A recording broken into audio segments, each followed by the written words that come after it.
Илдар Маликов көн сайын райондашларының проблемалары эчендә кайнаучы, халыкның иминлеге өчен көрәшүче участковыйларның берсе. Бу хезмәттә ул 2007 елдан бирле. Үземнең эшемне яратып эшлим. Шушы эшләү дәверендә без халык белән тыгыз элемтәдә торабыз.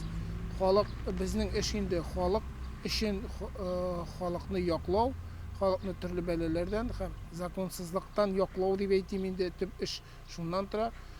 Хезмәтне хөрмәт буларак бирелгән мактау грамоталарының, рәхмәт хатларының исәбе юк.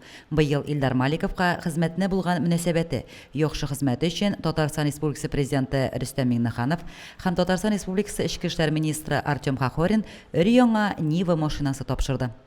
Хезмәтемне инде мин электән үк үземнең юрист буласы килгән мәктәпне битергәчтән үк шуннан соң инде шул үземнең теләгем соң булса да уң булсын дип шушы 35 яшымда милициягә эшкә кердем.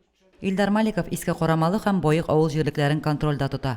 Аны белмәгән бер генә кеше дә юктыр. Ул бөтен җиргә җитешә, төгәл һәр вакыт софта. Үзе дә күбәк егете булгач, авылдашларының тормыш көнкүрешеннән хәбәрдар. Лилия Шәймиева, Динар Минхаҗев, Мөслим телевидениесе.